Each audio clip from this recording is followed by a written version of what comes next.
Welcome to Donuts with a Sprinkle of Social Media, the podcast for all small business owners.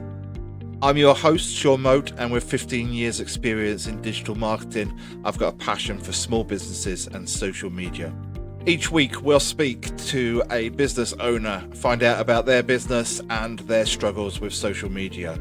So let's dive into this week's episode. Hello, everyone, and welcome to Donuts with a Sprinkle of Social Media. I have got a great guest today. I've got Liz Graney from Escape the Village. Hello, Liz. Hello, and how are you today, Shaun? I am good, and this is quite exciting because for those who obviously know what I do, Liz also does what I do. So I'm really looking forward to this episode. And Liz, it's episode 10. Can't believe I started this challenge. I challenged myself to take me out the comfort zone, and now on episode 10. So, you're episode 10. Brilliant to have you. And like I say, for those listening, Liz, her business is called Escape the Village. So why don't we start off with there, Liz? So why is it called Escape the Village? And yes, I get asked this one quite often. Basically, I live in a village. A nice small village, quite literally in the middle of nowhere. If I go out my front door, I'm surrounded by fields. And for most of my adult years, I suppose, I've lived in villages or on farms. And it's sometimes a real struggle coming up with a new business name, isn't it? And you throw all these ideas around. But what sort of struck me, particularly from a marketing viewpoint, was the people that I was going to be working with were potentially well known in their immediate area, maybe their village, by their friends, their family. And I've seen it myself. If I go into the village shop, everybody knows me. They know my dog, they know my daughter, they know the ins and outs of the car I drive and everything. Yet if I go to the next town over and go into a big supermarket, I can go around there. I might bump into someone, but chances are no one will see me, nobody will notice me, and I'll come back out again. And it's the same for so many businesses, that they're known in their immediate area, but they're not known out of it. And it's how they get out of that and how they expand their reach. So tying that all together, Escape the Village sort of came to the top of the list. Because we quite literally help people to escape their immediate village with their marketing and expand their reach. Yeah, so that's brilliant. And you're similar to me, aren't you, Liz? That small businesses is your passion as well, isn't it? I think to me, you can tell I'm not in my normal rural location. Any of these people watching the video version will see that I'm not in my normal location of the garage, or as I'm calling it now, the piggery. I am in the granite city of Aberdeen, and yes, it's sunny in Aberdeen. But yeah, getting back to what we were talking about, you Liz, love working with small businesses and making a big difference. Absolutely. I mean, you can make such a huge difference with even just a few tweaks. Sort of in the corporate world, everything's about projects, everything's about massive budgets, and one small tweak can get lost. But with a small business, it can make a massive difference. Yeah, and I think, for me, I like sitting down with a business owner, and finding out what the passion they have for the business. And you don't get that with big businesses, because you end up working with someone who's just employed. It's a 9-to-5 job, and you never get the passion and being able to put the owner's voice into the marketing, is it?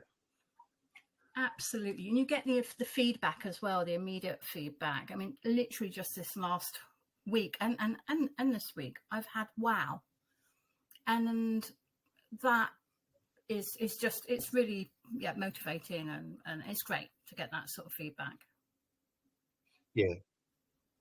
So obviously I'm up in Scotland. You're in, Wiltshire. Am I correct? That's right. Yep. Yeah, Down in quite okay. sunny Wiltshire. Yeah, I know it's been brilliant this week. And this is me and Liz met through, and you hear me talk about this every episode, circle networks. And I love circle networks because it just shows you that, of some networking organizations you go to, you can't join if there's another person within the same sector. And, me and Liz have built quite a good friendship to the point that we know that we could call each other if we had a problem in our own business. And it's brilliant, isn't it, Liz, to be able to collaborate? Absolutely. I mean, we even work together in a group in circle networks, don't we now? Yeah. So we do the military circle because we've both got military background. But yeah, it just shows you the mentality that it's not about competing with each other. We're hundreds of miles away from each other, and if I was to have someone come to me who was in your area, I'd go, well, I think you'd be better working with Liz because she's on your doorstep. And likewise for Scotland, isn't it? Because in what we do, it's very personal, isn't it? And yes, we can. Technology means we can work all over the UK or the world, really. I think it's also like the benefits of actually having someone that you can just pop a message over to and have you experienced this before? Yeah. And how did you deal with it? And can we look at this together? And that in itself is just really just so useful. We've done it ourselves several times, haven't we? So. Yeah, the one that sticks in my mind is we were talking about one of my clients who is an author of a book on Alzheimer's and dementia. And I said to you, we're going to experiment with some paid advertising. I'm going, where would you start? And it's just being able to bounce ideas off of each other and go, have you tried this? Healthcare workers and, all that sort of thing. So it was very interesting. I think that's, to me, invaluable to have someone who knows what you're talking about, because not everyone knows what we talk about. It's like having a free consultant, isn't it, almost? Yeah. Yeah, we do talk in riddles sometimes, don't they? And I forget that sometimes when I talk to some of the clients, you're talking about different things and they just look at you blank and you think, oh yeah, I've gone into techno jargon. Gone into techo mode. Yeah. So what's the biggest challenges that your clients are facing at the moment? It's mixed. I think for some, it's quite literally that escape the village. It's quite literally they've got a presence online, but then what do they do with it? That is a common thing that comes up. Oh, I've got Facebook. I've got a website. What do I do next? The other sort of challenge tends to be, I think it's almost a mindset challenge, in that they will come to me and go, but there's lots of therapists out there, or there's lots of waste disposal people, or there's lots of cake decorators. And that is quite often a mindset thing, aside from the branding and helping them to stand out. Yeah, I think it's, but there might be loads of cake makers out there, but are they consistently doing their marketing? Yeah. And by employing someone like yourself or me, we understand the importance of consistency and branding. And you might have 20 cake makers on Facebook, but they might only be posting once in a blue moon. So, Absolutely. We did a competitor analysis for someone just recently, and looking at the 6 other businesses in sort of about a 5-mile radius, only 5-10 mile radius, and none of them were consistent. Yeah. None of them. I mean, what they were sharing was sort of quite poor photography and things like that. And so it was very, very easy for them to stand out. They weren't sharing reviews. They weren't sort of doing videos or anything. So that was actually quite a confidence boost for this individual, because once she saw that and once she knew that, she knew that she was going to sort of be head and shoulders and have a head start. Yeah, and I think sometimes as well, having a local marketer look after your social media is the benefits of, like, you can be on site. I'm sure you can be on most of your clients within 30 minutes, an hour max, to be able to go, right, let's meet up and I'll help you with the photography, or I'll give you hints on to get the content right.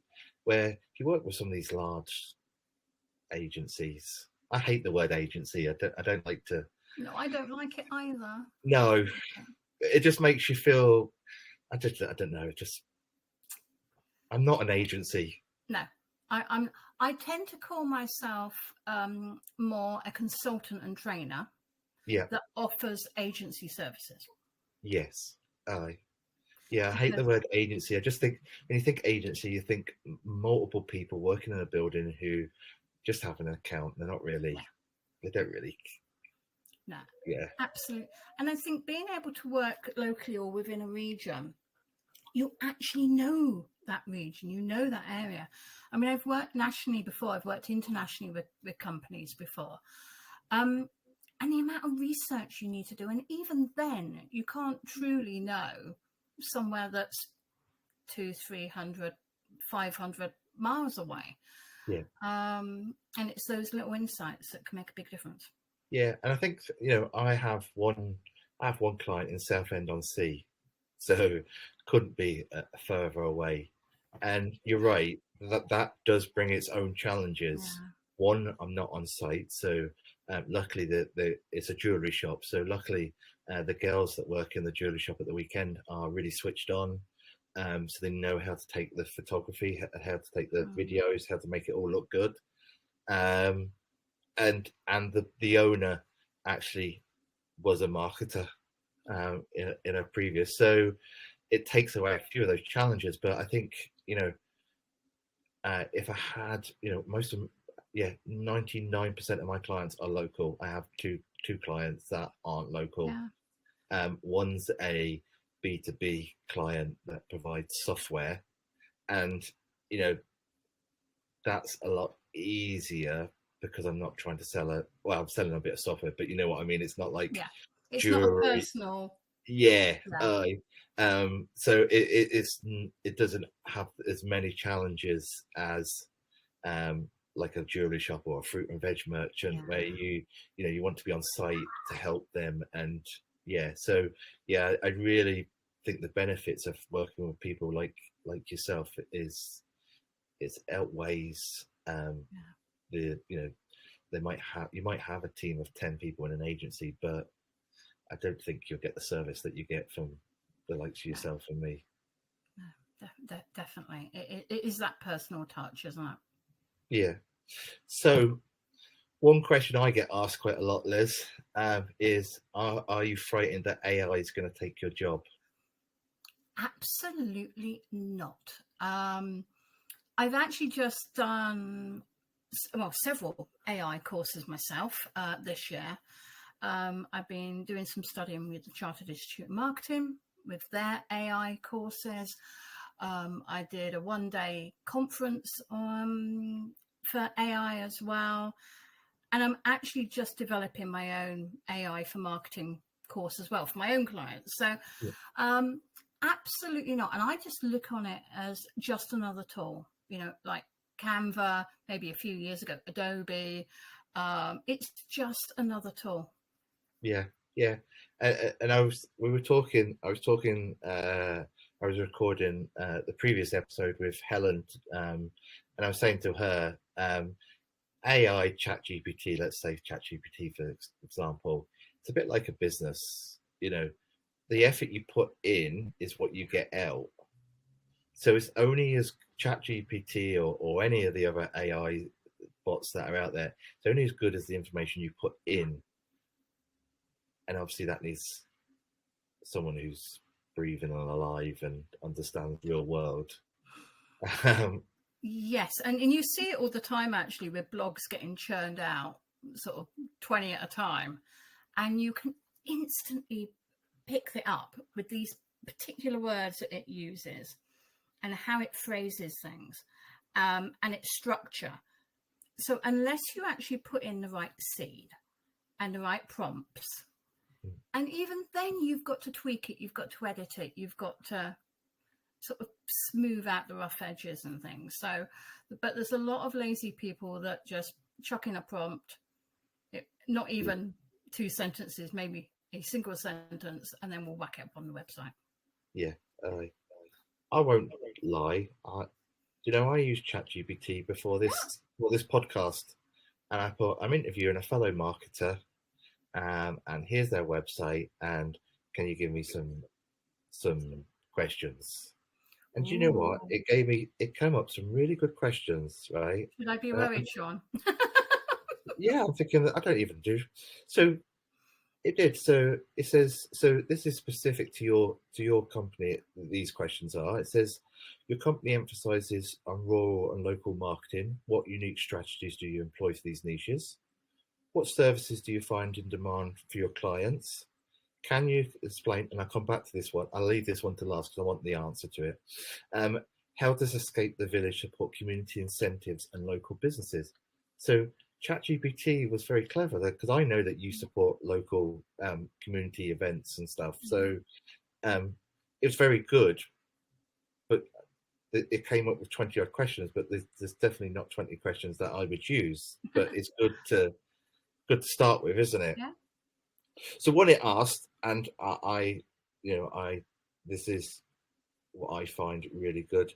So it says, what's the concept and benefits of the Marketing Mentor Club that you offer? Yes. That was always on the plan, right from day one. In the dim distant past, I used to have a training company, and I'm sort of a qualified teacher and things like that as well. So it was always going to be phase 2. But the real idea and the power behind it is not everyone can afford to work with a marketing consultant. I mean, if we're honest, it can get quite expensive. You're looking at a minimum of several £100 up to several £1,000 a month, depending on what you're doing for a client. And being realistic, not everyone can afford that. And unfortunately, it's the people that need our help the most that can't afford to access our help. And so the Marketing Mentoring Club, it was always meant to be that stepping stone, making sure that people can access training, access support, have a platform to sort of share ideas, get feedback, ask their questions, but at an affordable price. Yeah, I think you're right. There's especially startup, when they need marketing advice the most. Like you say, depending on what we're doing, it can be a few hundred to. This is it. You have a lot of small businesses and a lot of business owners are trying to juggle it all. And with the best will in the world, you can't be an expert at everything. I have a bookkeeper and an accountant because I'm a bit lazy with my bookkeeping, if I'm honest, and it's the same with marketing, but it can sort of creep up, and it was just always going to be there. I wanted to get the main sort of business launched first when I did it, so I had a reasonable income coming in, and then that allowed me to spend some time setting this up, just so I could sort of really help everyone. Yeah, definitely. And we've spoken in the past, and I think that's my probably long-term vision. I always said to you, I think you're a lot more experienced than I am in marketing, and you're further on that journey than I am. But I think that's what I love having you as a friend just to be able to, talk ideas over and compare notes. Yes, I've done this and it hasn't worked. What would you have done? Because sometimes we're not experts. We have to trial and error, isn't it? Absolutely. I mean, I was talking to another marketing agency earlier this week about Facebook ads, which we mentioned earlier, wasn't it? And a particular challenge. And just having someone else there that you can sort of do that with is brilliant. Yeah, I was reading an article on Monday. I'd love your opinion on it. I was quite concerned by it.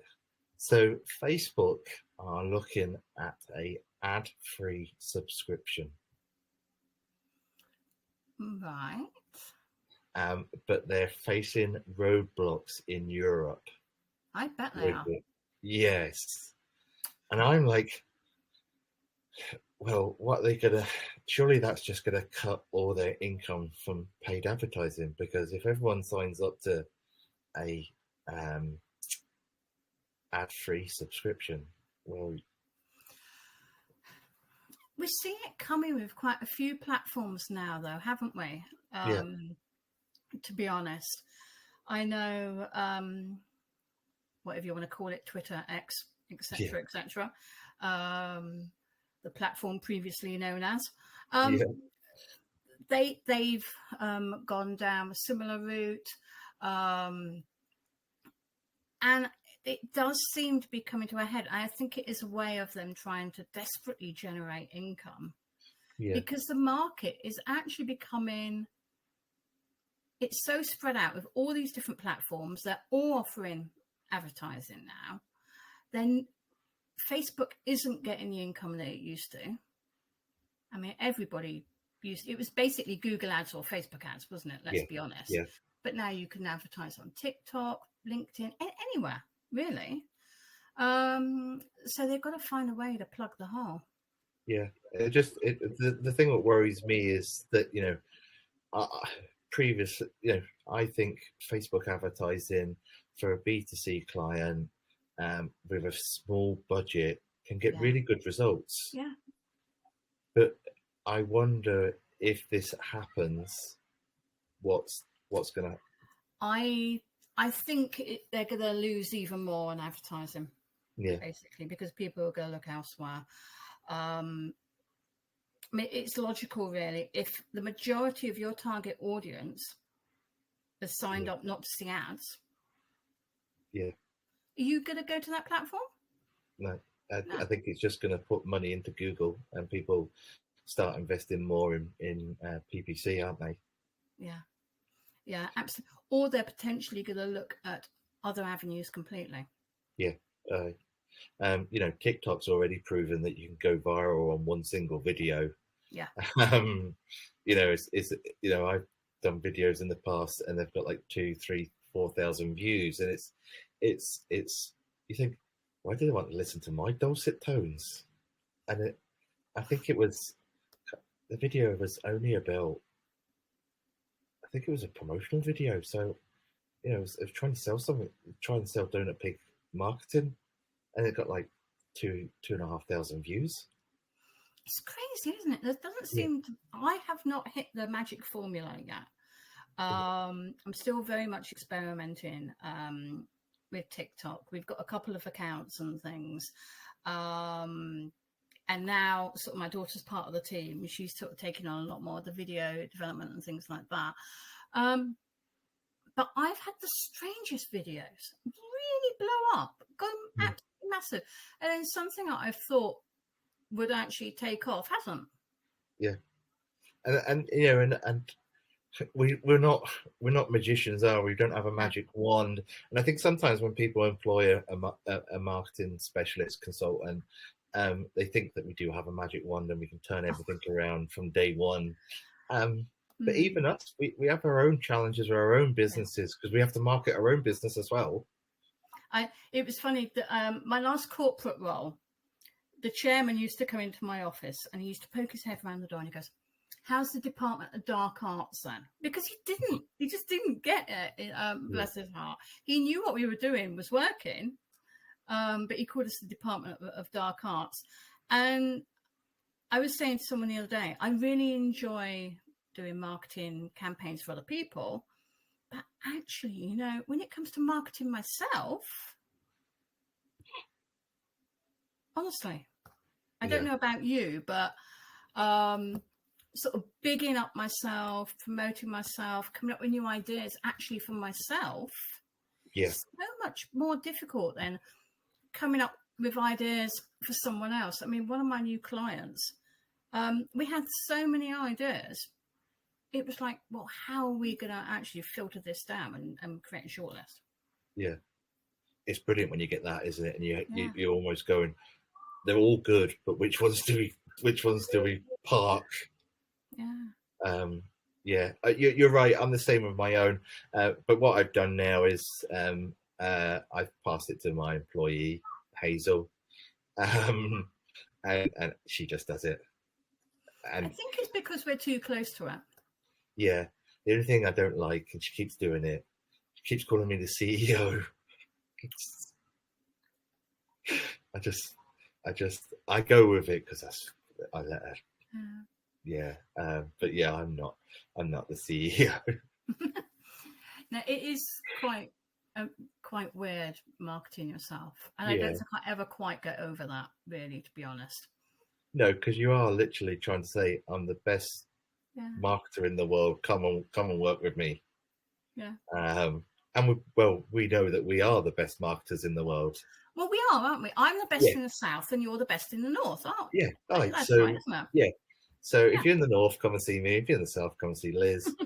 Don't worry about seeing anyone else. No. Don't even bother getting a quote because they won't be as good as us.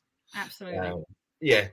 So it was funny as well when I talked. Obviously, like I say, I'm on episode 10, and I'm talking to all these different people, and all the different business owners that have all all in Circle Networks, and we know that Circle Networks is absolutely amazing, and we'll probably get talking about that shortly.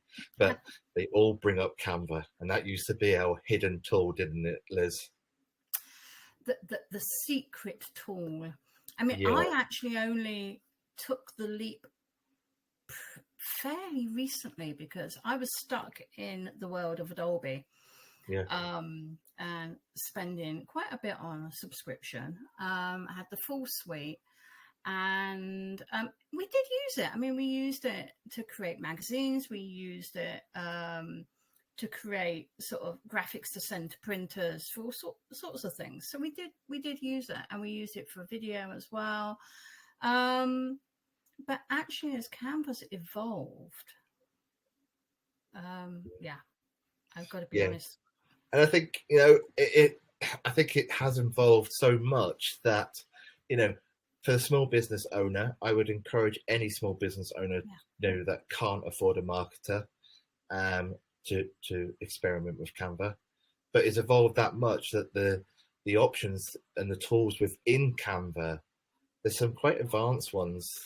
Absolutely. I mean, that are brilliant. Video editing, creating slide decks. I mean, you can very, very quickly and easily adapt a template. And even with the free version, there's so much you can do. Yeah. And you can do it on the go as well. I mean, I was quite literally in the middle of the field, sort of a couple of weeks ago, updating some graphics so I could share them. Yeah. It's not cheating. It's not cheating, because again, it's like AI. It's only as good as what you've put in. So, if you don't understand marketing, yes, there's some really good templates that will help you, but it's our expertise that. One of the common mistakes that I see is people not understanding their branding. And when you say, well, what are your color schemes? And it's like orange and blue. Well, which orange, which blue? And you'll look at their graphics and they've got about 20 different blues and about 10 different oranges or something. And it's a real mishmash.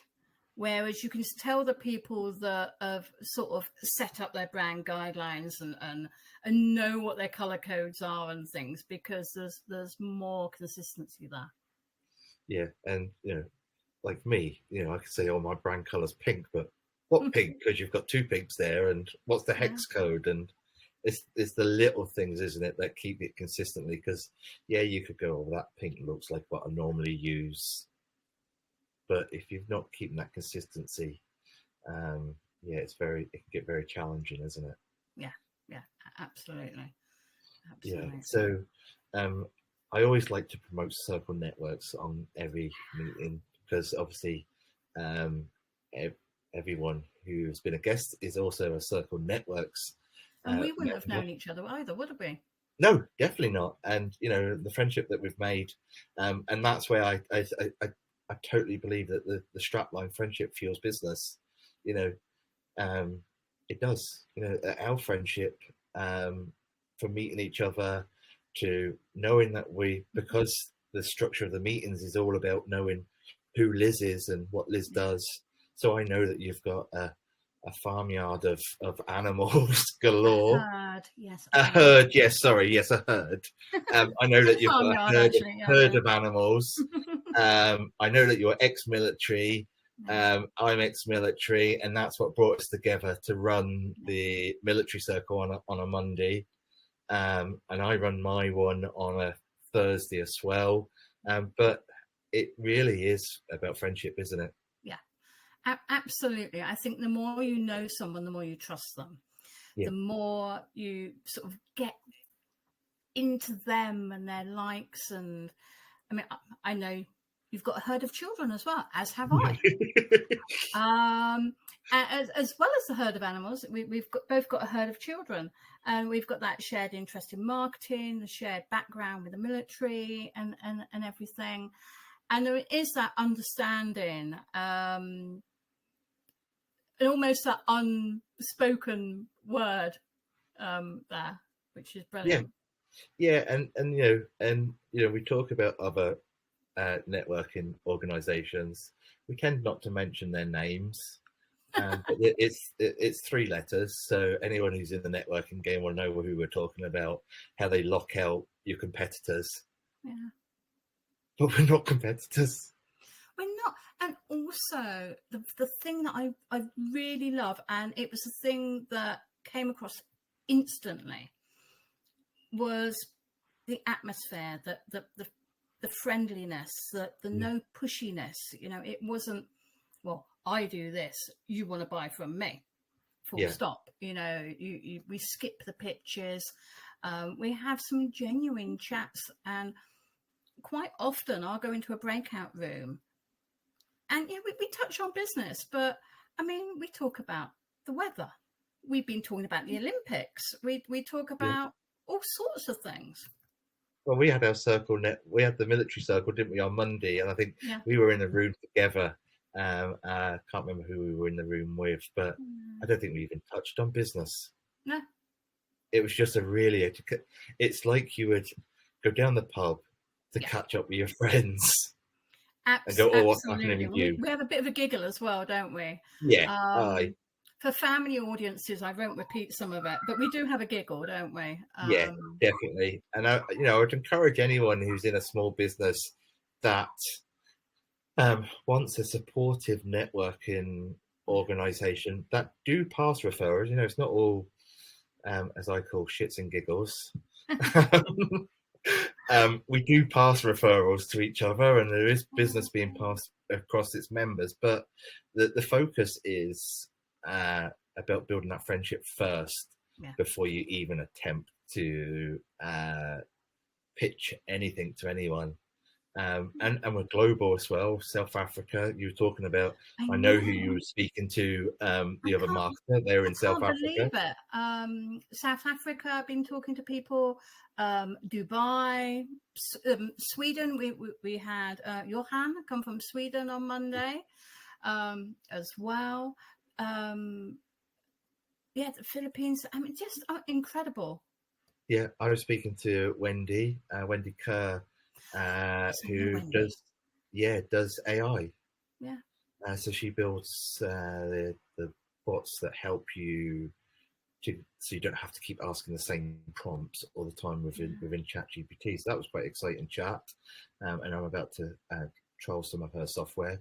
And again, without Circle Networks, we wouldn't have this network of, I suppose, marketers, really, because we're all, depending on what you do, we're all marketers.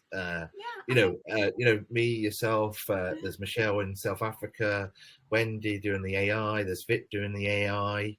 I had a lovely chat, episode 4, I think it was, was Vit, and his AI does your social media, but we still had an amazing chat, and I still class him as a friend. And again, he's not a competitor. We got Charlotte who does web design. We've got Gillian who does copywriting. Yeah, you really have got a one-stop shop of people that can really help grow and support your business. I mean, even down to Sue, who does doTERRA oils. And earlier this year, I was really suffering migraines, and I had a word with her. She sent me some free samples over, and it was like, oh my gosh, this is actually really helping. So the network is immense now. Yeah, and the benefit as well, you get 2-week free trial. Who wouldn't? Up to 70, over 70 meetings a month. So why would you not come along? You don't even have to put a credit card in to sign up. So at the end of the 2 weeks, you can walk away and ain't got to worry that a subscription started. And even if you do, it's only £50 a month. You can't. I worked it out the other day because there's still one particular face-to-face that I enjoy going to.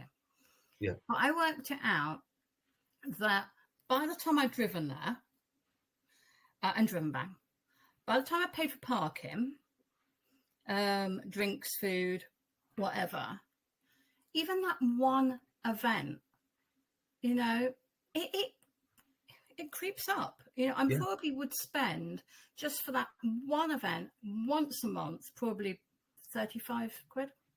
Yeah. And that's one. Yeah. And that won't be including your hourly rate. No. No. I think about that. If I go to a network, so I live rurally as well. So if I was to go to a networking event, say in my next biggest town, if I include my time, I would say at least £200. Oh, absolutely. And you've got to write off an entire morning, really, haven't you? By the time you've got there, done what you've done and got back again. So that's 4 months. You've got the choice, haven't you? You've got an hour or 90 minutes. Yeah. Right up to like 5-2. You can be tapping away on your keyboard, go and grab a coffee, come back. Hey, presto. Yeah. If I look at a £200 expense to go to an hour's networking face-to-face, or I could have 4 months of up to 100, 280 networking events. It's no brainer. Yeah. Anyone who's interested should go along to circlenetworks.co.uk and put me down as the person who referred you. Or me. Military. Yes, yeah. So it's definitely it's a no-brainer, isn't it? Really. Yes. And I was speaking to Helen again, and I was saying to her, there's no one in there that it's actually all nice people. I know. You go to some networking organisations, you think, oh, there's so and so over there. I can't be asked speaking to him, and you work the room, but not nowhere near them. Yeah, everyone is genuine. Yeah. Everyone is actually interested, and we see them next time.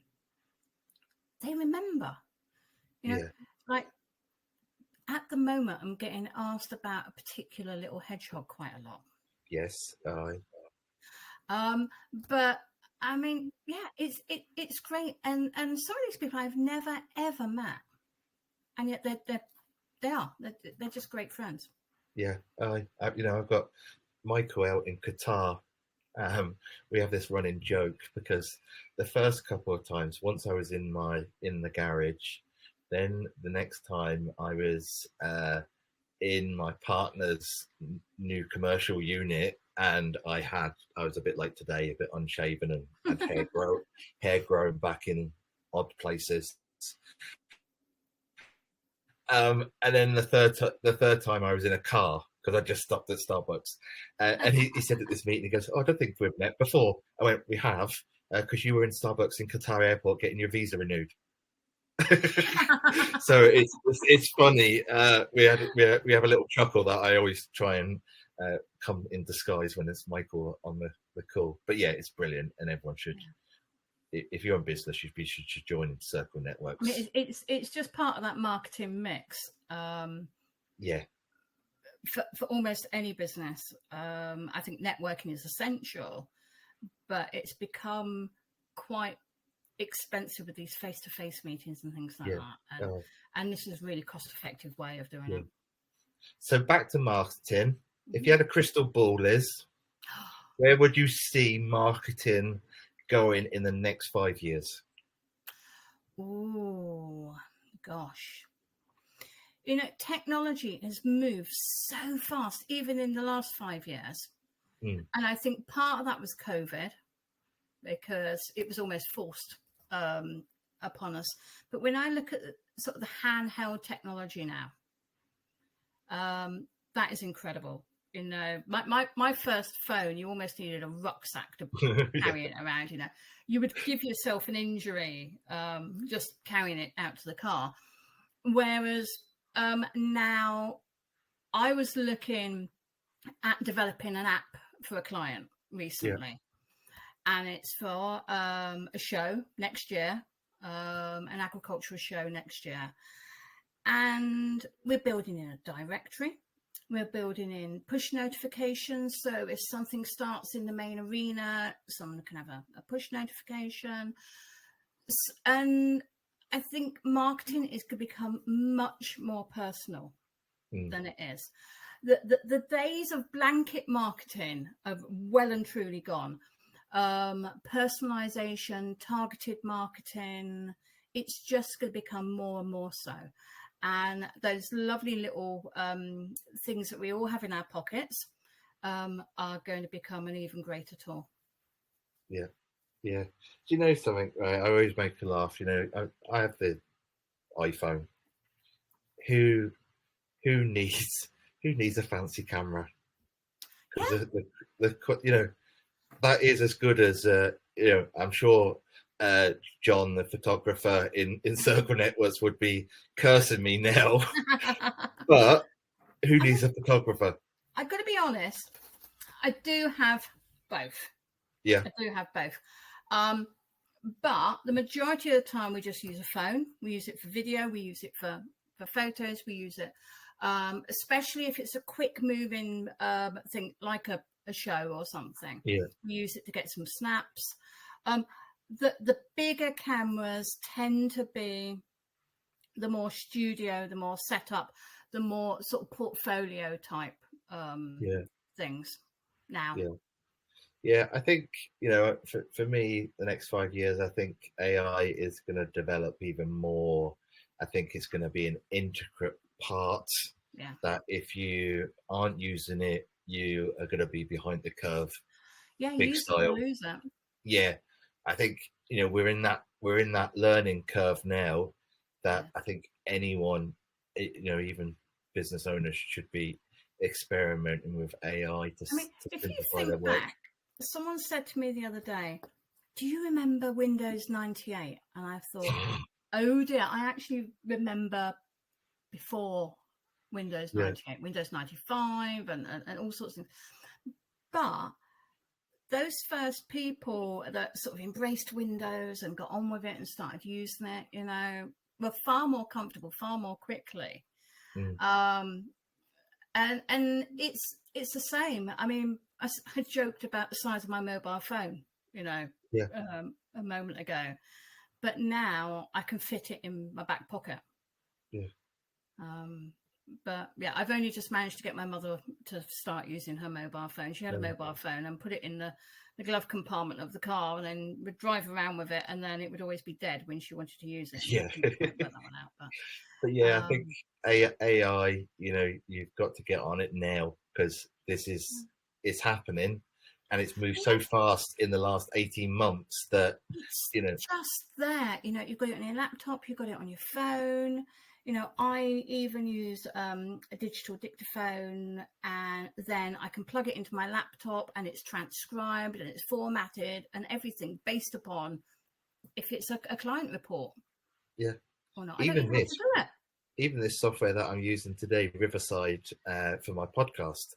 So after I finish recording this podcast, I can hit a button and it will automatically find the best bits of this, this podcast, and it'll be in like minutes videos, so perfect for social media. It'll be transcribed, it'll have subtitles, and all I have to go in is change the color of the subtitles to match my brand. Brilliant. I literally could, and only probably a year or two ago, that same process would have taken hours, wouldn't it? Yeah, because you would have had to manually.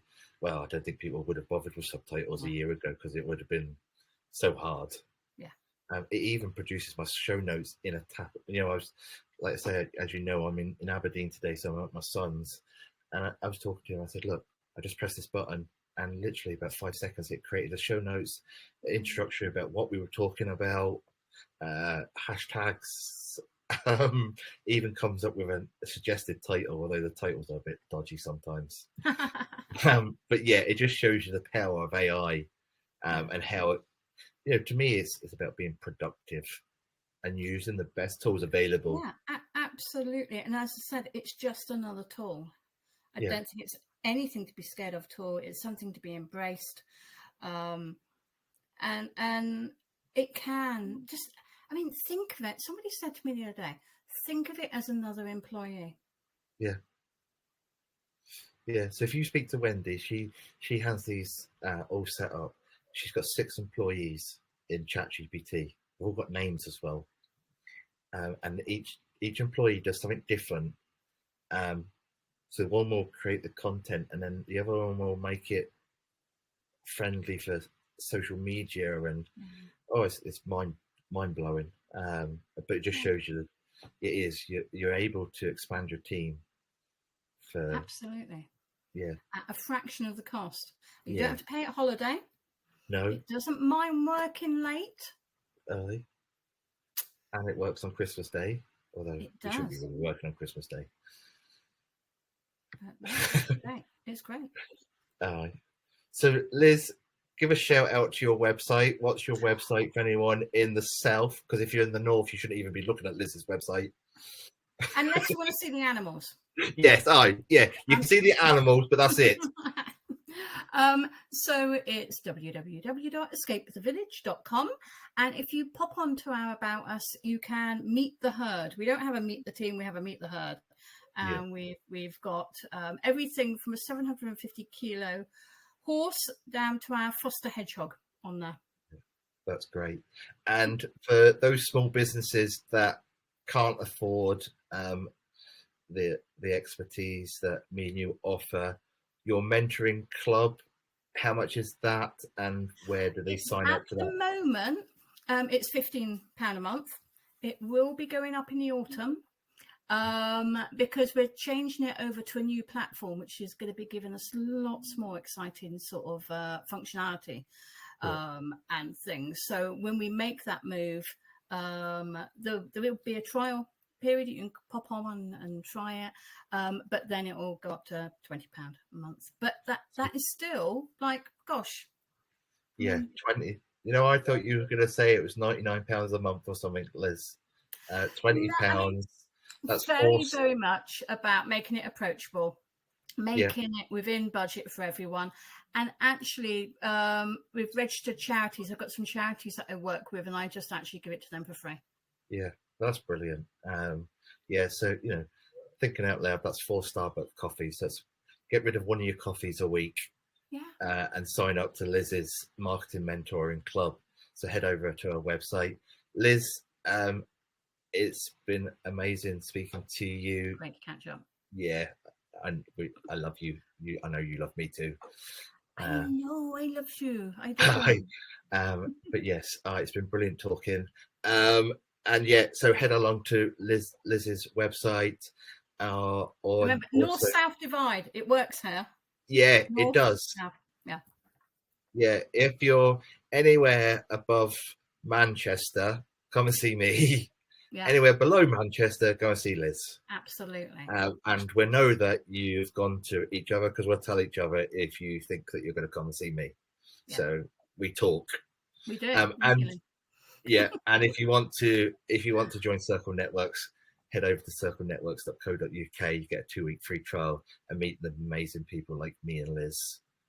That's worth 50 quid just to meet you and me on a weekly basis. I mean, it's a bargain, really, isn't it, when you think about that? Oh, I mean, they can come to Military Circle, they can come to the Highland Circle and pop into other circle meetings and bump into us as well. Or even if you want to, I'm just thinking, even if you want to experience Circle Network face to face, Circle Live on the 23rd of September in Birmingham. Absolutely. Yeah, I'm looking forward to seeing Liz's legs, because as you know, in Zoom, I do have legs. Yes. I don't know how tall Liz is. She could be 4'5", or she could be 6.5 foot. So Circle Live is about for another day. Yeah, Circle Networks is about finding how tall your friends are. Yeah, and maybe learning something as well along the way. Absolutely. But yeah, thanks very much for joining us, Liz. Those who are tuning in on our next episode, and I've got to remember if I get this correct, I think I've got a duo on the next one. I've got the lovely Sophie and Tony. Yeah. Oh, that'd be a good one. They've got lots to talk about at the moment. Yeah, and I think they'll be married by the time we record that. Yeah. And then the episode after that, I've got Natasha joining us, who's the lovely Natasha. She hosts Young Founders Group, doesn't she? Yeah. So there'll be another. It's at the moment I've got Circle Network members queuing to join me. So there's plenty of episodes still in the pipeline. But yeah, Liz, thanks very much for taking the time out. Really, I know how busy you are. We're always busy, but it's always good to chat. And yeah, thanks for tuning in, and look forward to speaking to our listeners next time. Brilliant.